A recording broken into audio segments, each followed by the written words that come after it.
Welcome back to Trident Talk. This is episode 8. We're going to talk about the devastating storm that hit Round Rock, Texas. How long have you been a roofer for? I started just short of 4 years now. 4 years now, and in 4 years of roofing, have you seen anything this bad? Never. I mean, this is a war zone almost. I mean, I've seen houses where 30 solar panels are shattered, Cooked, ice absolutely straight through. cooked. Been on roofs and in attics where I got in the attic and looked up and there's daylight from the ice that came through. I mean, this is New skylight. This isn't new skylight. This thing is insane all the way through. I mean, there's something, I think 80 to 100,000 homes were impacted from this storm. There's hundreds and hundreds of contractors out and about. I know people are flustered. There's just a lot going on. I mean, cars. Storm chasers. The storm chasers are out. I mean, it's insane how all of this has gone. Like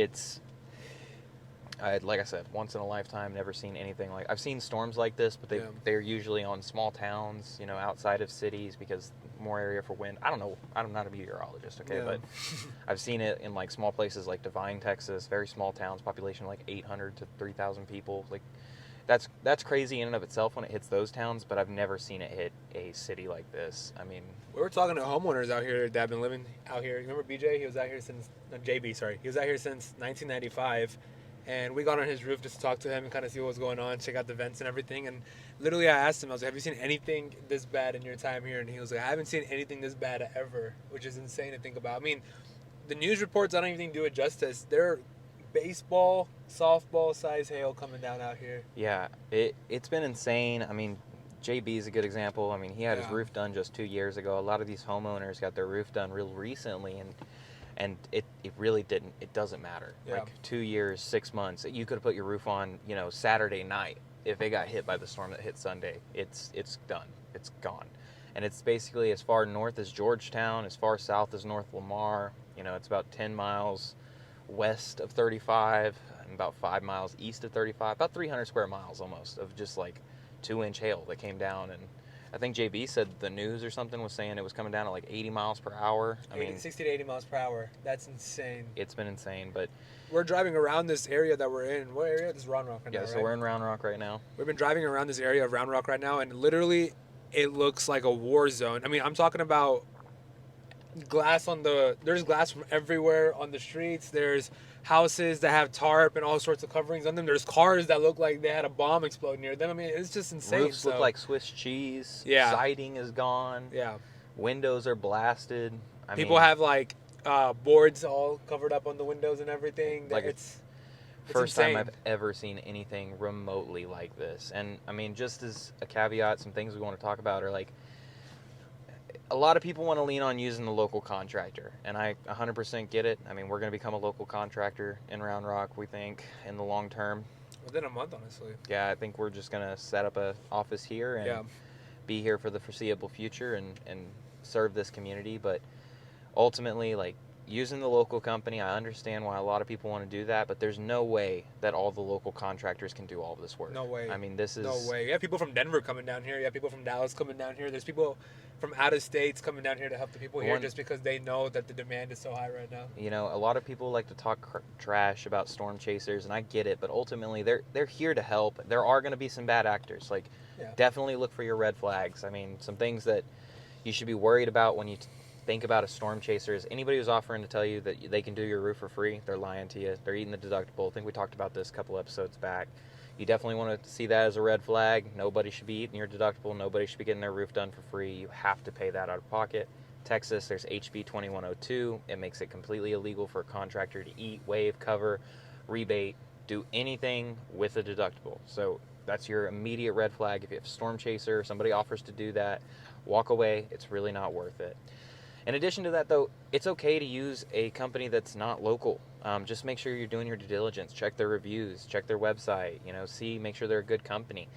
I would advise maybe don't use somebody out of state. That's definitely going to be a big problem. Yeah. You definitely want to try to use, if it's not a local company, we're here in Round Rock, I would look for companies that are coming out of, San Antonio is only an hour away. A lot of companies service both San Antonio and Austin out of one office. I mean, I know Austin contractors that go down to San Antonio to do work, and they service San Antonio out of their local base in Austin. I know San Antonio contractors that service Austin out of their local office. So it's not the end of the world if you can't find a local contractor. And the real reason I talk about that is because for all the local contractors, there are hundreds of thousands of stuff that, or sorry, not hundreds of thousands, there's thousands of homes that have to be done, and there's just no way that a local contractor can do all of this work and do it in the time frame in which it needs to be done. Yeah.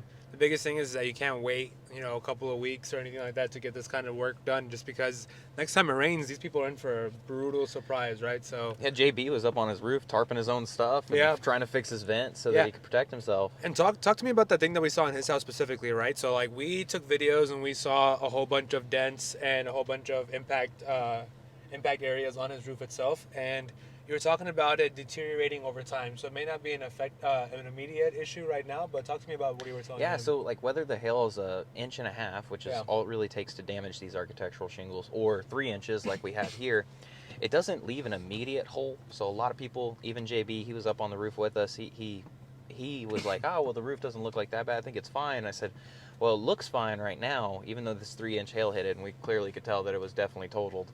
Yeah. It doesn't look like much in the beginning, but what happens is when the ice strikes the shingle, it pushes the granules into the asphalt mat, and it causes a tear on the backside. And over time, wind and water are going to go over that, the granules are going to go over it, the fiberglass is going to continue to be more exposed, and it's going to erode away and create a hole. That's one of the bigger reasons why hail damage is an issue. It doesn't cause leaks immediately after it happens, and with the exception of this 3-inch hail. Like it hit the decking and cracked it. That's going to cause a leak. But most hail is going to just impact the shingle, cause damage to the shingle, and it's going to erode away, opening a hole up in the shingle, allowing water to get to the decking and eventually get into the home. So that's why hail damage is covered by insurance companies. That's why it doesn't look like a big deal when it first happens. But when you get on a roof that had hail damage 3 years ago by 1.5 hail, you see little holes all over the roof. You see these spots that are blown out. So that's one of those things that it may not look like much now, but it's 100% a problem. It's better to get on it now than later, and that's why having these out-of-state contractors or not out-of-state, but sometimes out-of-state contractors, they're still here to help. They still have all the experience and tools and resources to get the job done, right? Yeah, so, a lot of people like to dog on the door knockers or the guys who are chasing storms, but there's another side of that story. Think about it from this perspective. If your job is to do roofs and repair storm damage and help people, and a storm hits in another city, that doesn't make you a bad person for traveling to go help. Like, a lot of people get this idea because there's a few bad actors in our industry that have ruined it for a lot of people. We're just here to help relieve that storm damage. We're here to help with that process. So, don't be hesitant to consider talking to a storm chaser. They may be better than your local contractor. And in some cases, the largest companies and some of the best companies in the nation are storm chasers. I'm not going to sit here and list a bunch of names, but like some of your 100 million ginormous companies are storm chasers. They're some of the best at what they do. Yeah. So, don't believe the propaganda or the hype around, don't trust a storm chaser. Don't trust the door-to-door guys. Like, they're people too. A lot of these people are just trying to make a living. They're trying to help people, trying to help homeowners. Right. Just because they came from a different city doesn't make them a bad person. Ultimately, we're all here to help because there's no way that the local market can handle this amount of work on their own in a timely manner. And not only that, and that's all fine and dandy, right? But one thing that homeowners aren't realizing right now, and a lot of people don't know about this, including myself until recently, is that there's actually a shingle shortage going on right now. Yeah, there seems to be a shingle shortage on. I don't have a whole lot of details about it, but I think there's a shortage of granules. Granules are the copper beads that go on top of the asphalt mat that reflect the heat off the home. There seems to be a shortage of those, which means if there's a shortage of those, there's going to be a shortage of shingles, and 100,000 homes in Austin are going to now need to get new roofs. Yeah. You can see how this is probably going to drag out over the next 2 years. Hopefully not, but realistically, this many homes get hurt. It's going to take 2 years for the whole area to really get taken care of, even with the addition of storm chasers being in the market. Why do you say 2 years? Like, where do you get that time frame from? It's honestly, it's just an educated guess. I've worked other storms that were much smaller, and they took us, a year and a half between. That's not just our company, obviously, doing all the work. That's hundreds of other companies also doing the work. It took about a year and a half before most of the roofs were able to get cleared up, and that's just because you can only do so many roofs a day. every company can only do so many roofs a day, and then if you add a sprinkle on top a shingle shortage from the massive influx of work that's fixing to come in, you know there's going to be backlogs on material that's going to take longer to get your roof built. One labor shortage one super too, PSA. I mean, super PSA. Get on a list as soon as you can. What do you mean by getting on a list? I mean, call if you need to start the claims process immediately, because again, thousands of people are in this with you. So start the claims process as soon as you can. Get on a contractor's list as soon as you can, so that you're not waiting 6 months to have your roof put on. And get estimates as soon as you can, too. Get estimates as soon as you can. You know, don't go with the first guy you talk to. This is every roofing salesman's going to hate me for saying this, but like, do your due diligence. Get 3 estimates. I encourage homeowners to get estimates behind me if they feel it's necessary. You know, we give a price guarantee if somebody's offering the same exact thing, soup and nuts, warranty, material, accreditations, all the same. You know, we're going to match the price plus give our homeowners some money for the time it took them to find that contractor. But do your due diligence. Don't sign with the first guy you talk to. You might be getting yourself into something you didn't necessarily want to, because it's really hard. I mean, for most homeowners don't have to do this very often in their life. Hopefully, you know, most homeowners have to do it 2-3 times in their whole life. Yeah. It's just devastating. It's hard to compare something if you have nothing to compare it to. You know, if you're just going off of maybe knowledge that you have prior, but if you've never done this before, it's really hard to make that judgment call. So make sure you compare your contractor to somebody, because every contractor does something different. That's why they all own different businesses. They all have different ways of approaching it, and one system may not make sense to you. One might be the perfect fit for you. Some focus a lot on, say, protecting your home during the process. Some focus a lot on the material that they put on. Some focus a lot on assisting with the insurance process or the price point, like you said. Yeah, so, you know, compare contractors, because they're all going to be specialized in something different. They're all going to have a different value add, and you might be missing out on something you would have rather had you not compared the contractors. I usually tell all my clients and all my homeowners to get multiple bids too, but do you know why? 9 times out of 10 it makes our company look 10 times better. That's why I tell people to get bids too. I'm confident. I mean, am I going to lose deals occasionally? Yes, but that just means I wasn't the right company for them, and that's all right. That's fine. Yeah, somebody made that judgment call, so it is what it is. It's just, I'm still like thinking about all of the different houses out here and all the different. Yeah, you ever seen anything like this before? No. And you were like literally telling me I've been in Seattle for work this week, and then I got back on Friday and I called Caleb and he was like, you need to come down to Austin literally as soon as possible and just come see how it is for yourself. And I didn't believe you until I pulled up to the Texaco that I met you at, and that's when I was like, wow, okay. Because as soon as I pulled in, I look on my left and there's 2 or 3 different houses that just have all kinds of damages on their solar panels, and I don't think a lot of people realize, and I don't want people to be upset or get turned off from solar from the fact that there is this kind of damage that happens in these kind of situations.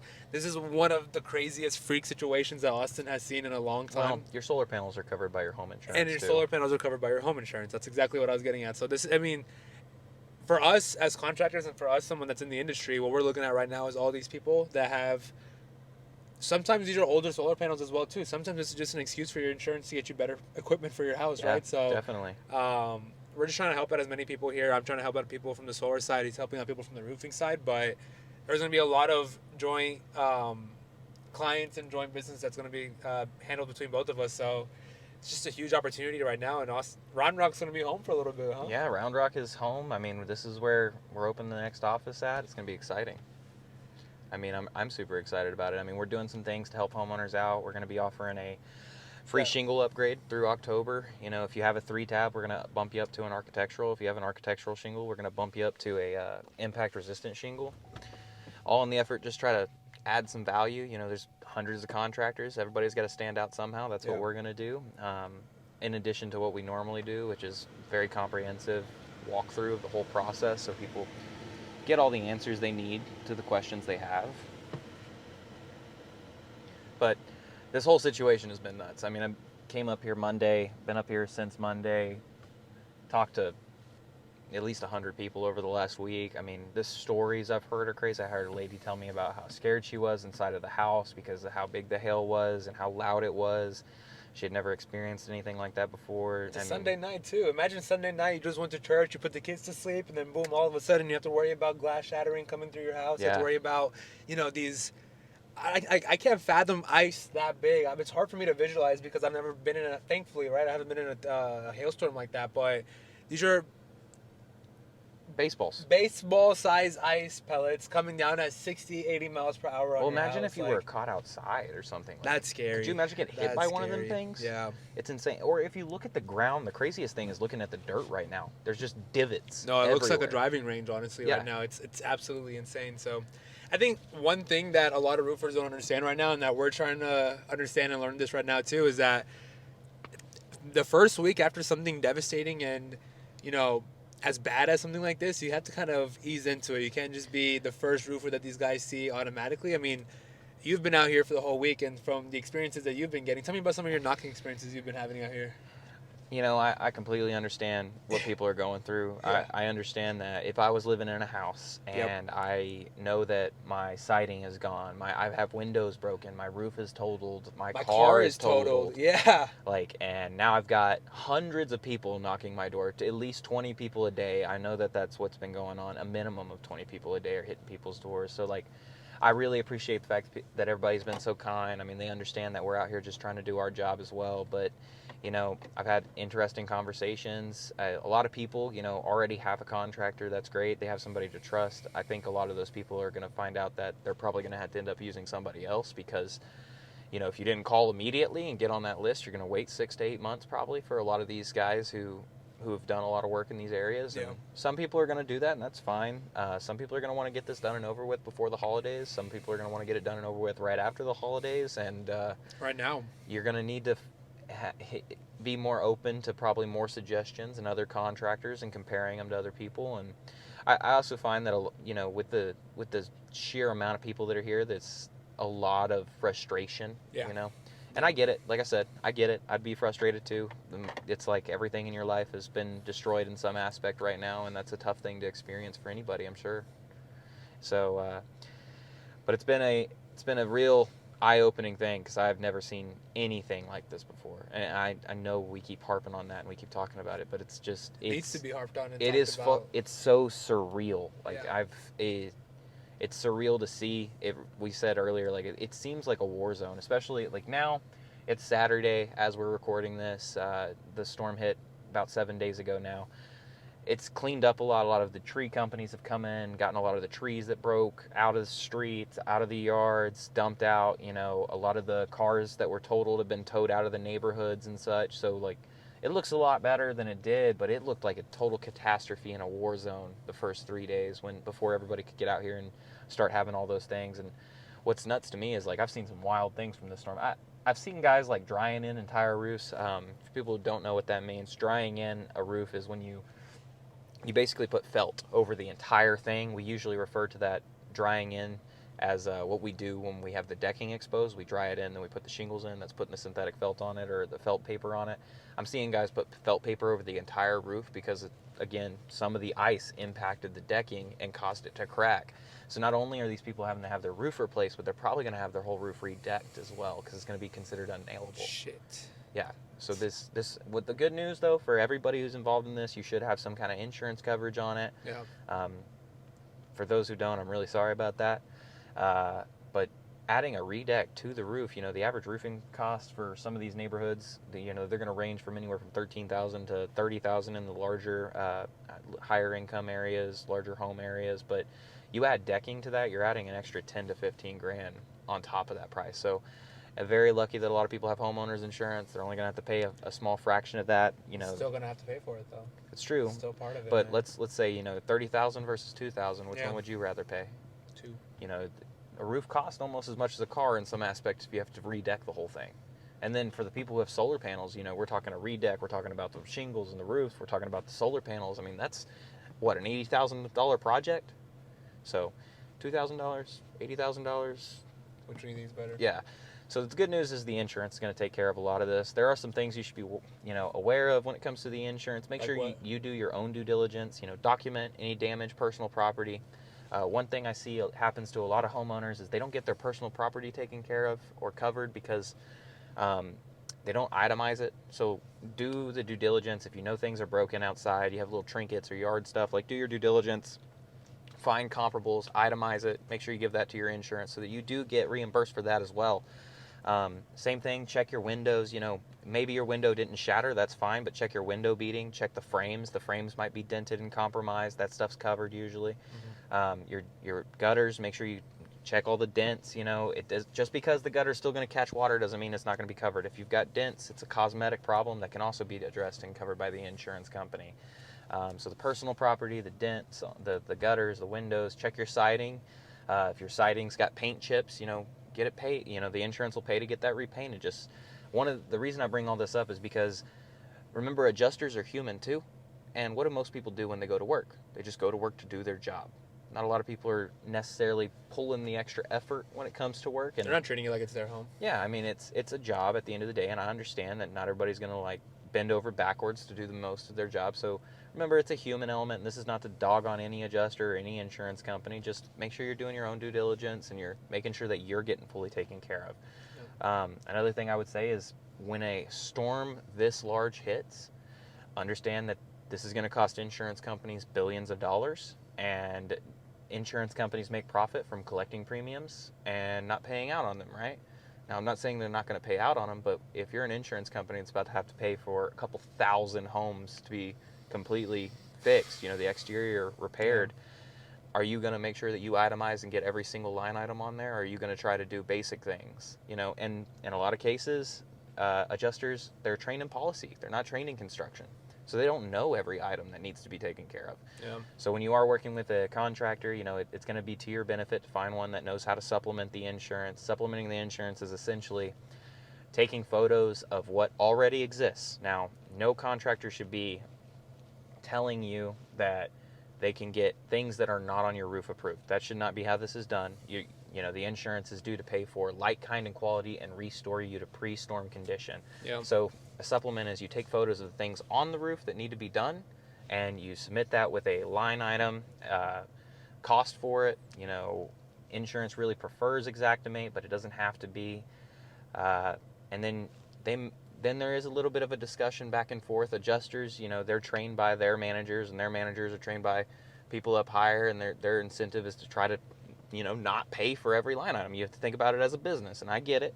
But you want to have somebody in your corner who can speak from a construction background on why things are important, why things need to be done, why this needs to be paid for. For example, things that come up pretty often are like flashings. When we tear off a roof, we're going to manipulate the flashing. There's going to be nail holes in it. Usually that should be replaced. Things like that. And then when we talked about the itemization of personal items, I don't see a lot of those get covered on insurance claims because it's hard for it's a lot of work for an adjuster to do that himself. So you can either be on the phone constantly trying to get them to do it, and it's going to take probably weeks for them to do it for you, or you do the due diligence, find the receipts, submit it yourself, or have your contractor submit it for you. Also, I would say don't rely on your contractor to get everything approved for you. It's got to be a team sport, because at the end of the day, I'm a contractor. I can help work with the insurance and supplement with the insurance to make sure that we're getting the right things approved on the claim so that we can do the work the right way. Yeah. That being said, I'm not the guy who's in a contract with the insurance company. So, it is a team sport. Homeowners have to be in communication with the adjusters, with the contractors. If you're involved in that process with supplementing as a homeowner, it goes much, much faster. And a lot of you try to help out and do that with them? 100%. Yeah. So you definitely, when it comes to a supplement, I like to do a 3-way call with our homeowner so that we can explain what's going on to the adjuster, so the homeowner can hear what the adjuster is saying. You hear it too? Yeah. Well, nothing lost in translation. Yeah, because then it becomes he said, she said. One of the things that I've had in my career experience is adjusters are like, well, this guy's asking for too much to do the roof. We can find somebody else to do it for that price. And it's like, yeah, you definitely could, but do you want the roof done right or not? And just because I'm asking for you to pay for the correct items according to your software's pricing, not my pricing. Xactimate's not my pricing. That's the insurance pricing. So I'm just asking you to pay for the line items that are on the roof or do your on job. The home. Yeah. But that process goes a lot easier, and I've had a better experience with my homeowners when they are involved in it, because if a homeowner doesn't want to get involved in it, I understand it's kind of stressful. It's not fun to deal with, but it can become a he said, she said, and I understand wanting to trust the insurance company maybe more than the contractor because you've known the insurance company usually longer. But in the same hand, my job as a contractor is to get everything paid for so that you get the correct roof put on there, so no corners are cut. Yeah. You know, I'm in your corner trying to protect your best interest, and an insurance company has to protect their best interests as well. Yeah. I mean, that's business, right? So just be aware of those things when you go through the insurance, and try to find a contractor that knows what they're doing there, and be as involved as necessary. I mean, some contractors will try to take care of all of it. I will tell you that if they do that approach, it's going to take you longer to go through your claims process. The more involved you are as a homeowner in the claims process, the faster it's going to go. Yeah. And that's just simply because you guys have the contract with the insurance company, the contractor doesn't. One of the things that we run into as contractors all the time when supplementing is we can't get a hold of adjusters. So like homeowners will get mad at us sometimes because of the time frame it takes to supplement things, but in reality it's just like we're calling them on a daily basis and we're just not getting through, and they don't have to return our calls because we're not the person in a contract with them. So that's why I say homeowner involvement in the claims process is just so important. That makes sense? No, that makes sense. And it's like with anything, you're a lot quicker to get your answers if you go direct to the source rather than a third party, right? I mean, like they have their rules and regulations that they have to follow and stuff when it comes to communications about clients' personal information and status updates and stuff. So it's just easier for everybody if the homeowner gets involved. But talk to me as a homeowner, right? Let's say, okay, Sunday night, I'm sleeping, hailstorm happens. Monday morning, I wake up to the war zone that is around Rock right now, right?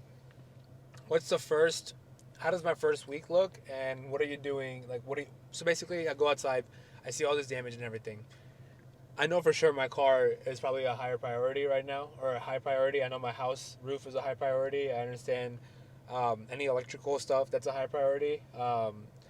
Where do you rank going about your repairs in this time like this? All right, so if it's me and I woke up in this situation that a lot of these Round Rock guys, families are going to be in, I'd immediately call the 1-800 number to my insurance. I'd file an auto claim. I'd file a home claim on the spot. I'd also call out contractors that I wanted to consider or talk to the ones that knocked on my door, depending on the situation. I'd talk to 3 of them. I'd have them get on the roof, get me estimates. I'd start that process as soon as possible because, again, like I said earlier, the timelines are going to be very long for roofing companies because of the amount of work that has come through.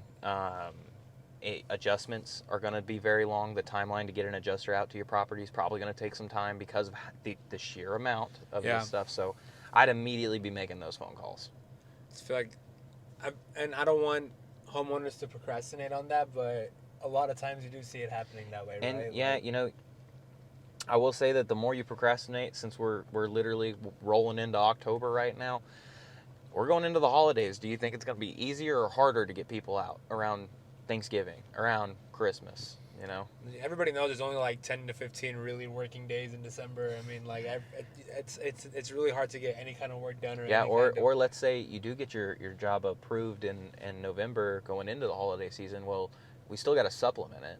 We got to make sure all the right line items are on there. Again, the adjuster is a policy professional, not a construction professional. So how long do you think it's going to take for him to do his own paperwork and get back with us and answer the phone and things like that? So it's just going to make the process much slower the longer you wait.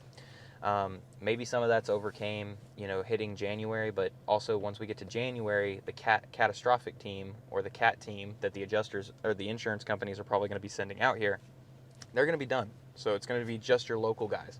And again, it comes back to that timeline.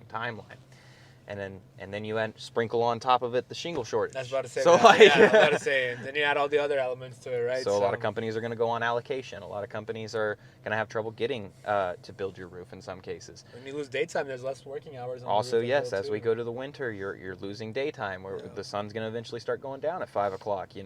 So these things are all things you might want to consider when you're thinking about when should I file the claim. I would say as soon as possible, especially if you live in Round Rock. You're probably certain that your home has some damage, and maybe you're not certain. It doesn't hurt you to file the claim and have them come out and look in the meantime.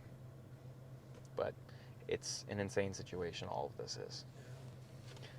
How do you think the shingle shortage is going to impact people? Either one or two things. They're going to be putting up...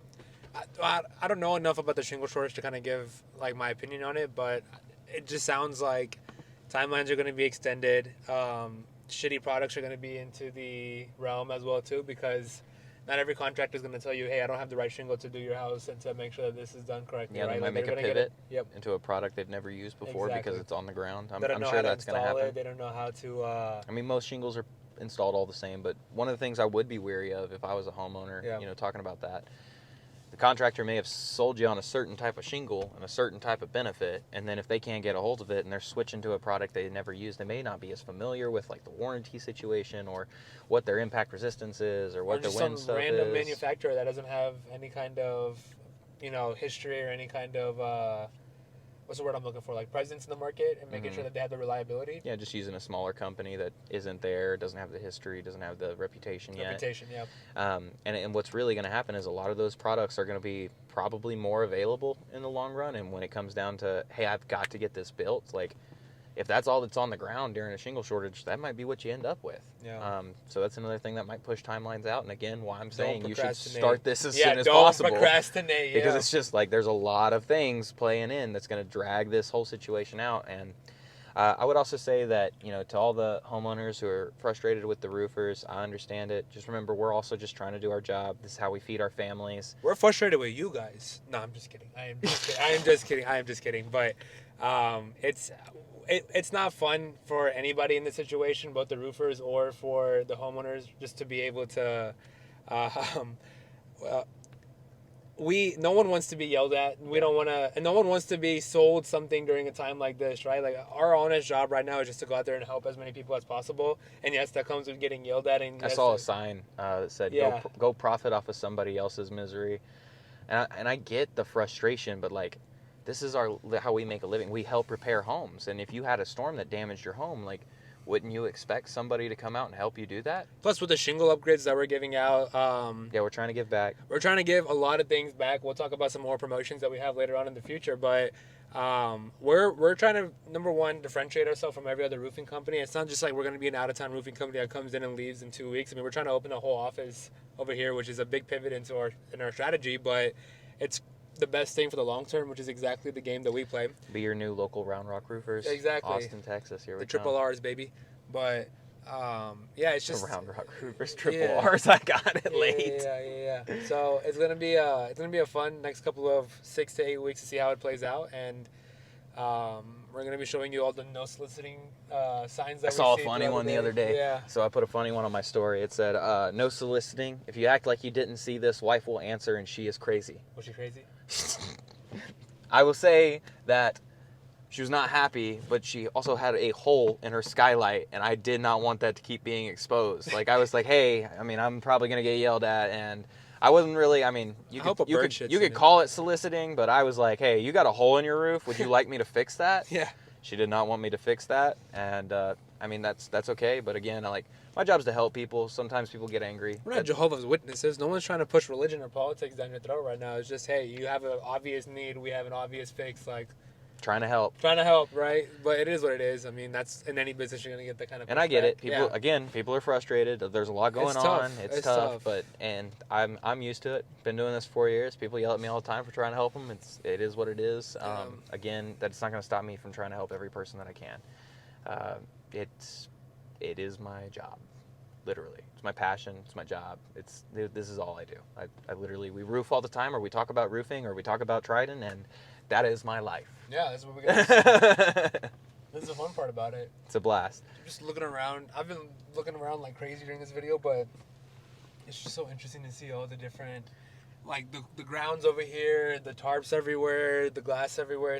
It's insane. Yeah, we're actively sitting in one of the neighborhoods that we're helping homeowners at. We just got done. Got to put the podcast out once a week, so we're making time while we're out and about in the field. That's why we're in another truck pod. I mean, this is just the perfect time to talk about literally what we just saw an hour ago, right? I mean, this is going to be very interesting to explain to my parents, like how bad the situation here is and just everything. Well, I was talking to another roofer out of San Antonio, and he was like, well, how bad is it? And I was like, it's bad, dude. Like, I've never seen anything like this. And he came up about 3 days later to see what was going on, see if he needed to come up here and try to help do some business as well. And he got up in here and he calls me like within 30 minutes of driving through neighborhoods, I guess. And he goes, you did not do a good job explaining this. I said, Daryl, I can't put words to this. Like, it is that bad. It is so bad that I cannot explain it well.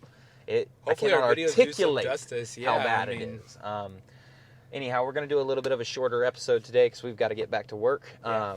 Thank you guys for tuning in. If there's anything you gained from this, please subscribe, like, share. We just try to get the word out to help as many people as possible. If you're a roofer or a homeowner in Round Rock, Texas, I highly suggest you call this number right here, and we will try to do whatever we can to help you guys out, or just talk shop, anything. I mean, right now I feel like Round Rock's going to be a very hot topic and a hot place to be for the next 3 to 6 months in this industry at least. And and if you're I'm a roofer excited and you'd to like see. to talk about some of the things you're seeing or what's going on, please feel free to reach out. Maybe we can get you guys on the podcast. All right, thanks everybody. Bye.